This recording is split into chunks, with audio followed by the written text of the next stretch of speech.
بسم الله الرحمن الرحيم. الرحمن علم القرآن خلق الإنسان علمه البيان. الشمس والقمر بحسبان والنجم والشجر يسجدان والسماء رفعها ووضع الميزان ألا تطغوا في الميزان وأقيموا الوزن بالقسط ولا تخسروا الميزان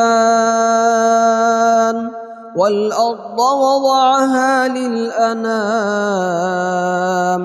فيها فاكهة والنخل ذات الأكمام والحب ذو العصف والريحان.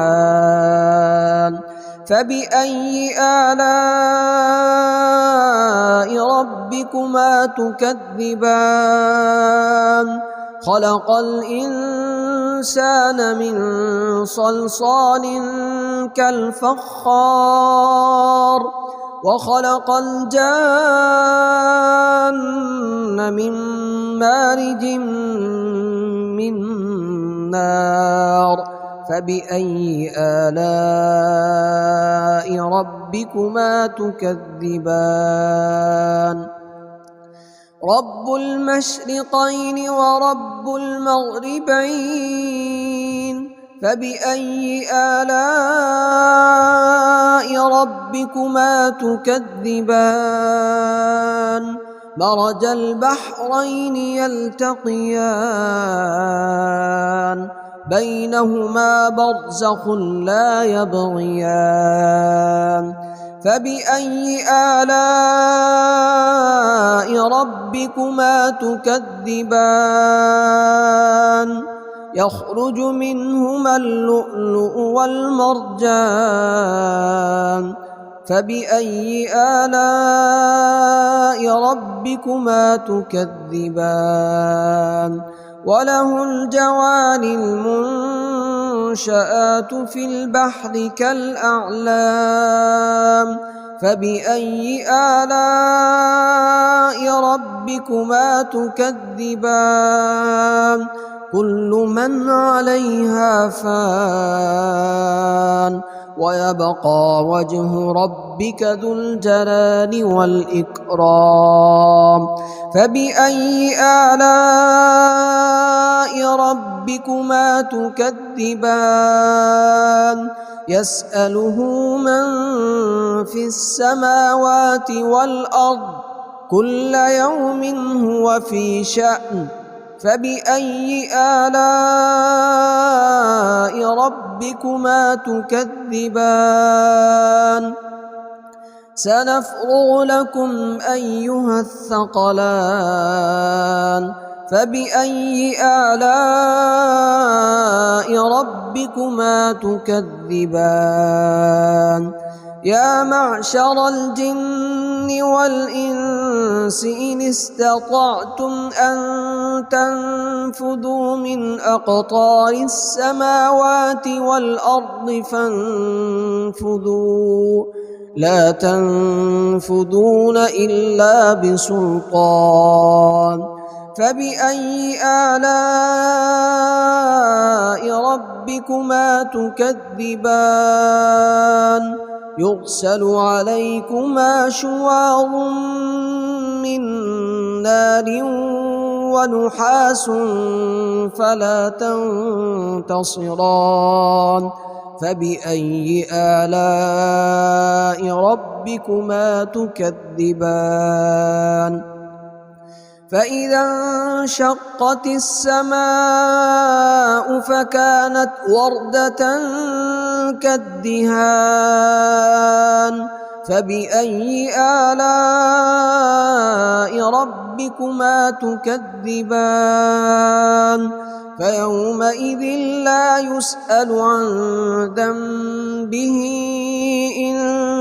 إنس ولا جان فبأي آلاء ربكما تكذبان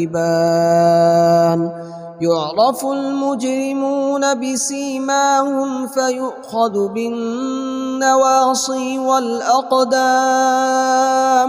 فبأي آلاء ربكما تكذبان هذه جهنم التي يكذب بها المجرمون يطوفون بينها وبين حميم آن فبأي آلاء ربكما تكذبان ولمن خاف مقام ربه جنتان فبأي آلاء ربكما تكذبان ذواتا أفنان فبأي آلاء ربكما تكذبان فيهما عينان تجريان فبأي آلاء ربكما تكذبان فيهما من كل فاكهة زوجان فبأي آلاء ربكما تكذبان متكئين على فرش بطائنها من استبرق وجنى الجنتين دان فبأي آلاء ربكما تكذبان فيهن قاصرات الطرف لم يطمثهن إنس قبلهم ولا جان فبأي آلاء ربكما تكذبان كأنهن الياقوت والمرجان فبأي آلاء ربكما تكذبان هل جزاء الإحسان إلا الإحسان فبأي آلاء ربكما تكذبان ومن دونهما جنتان فبأي آلاء ربكما تكذبان مدهامتان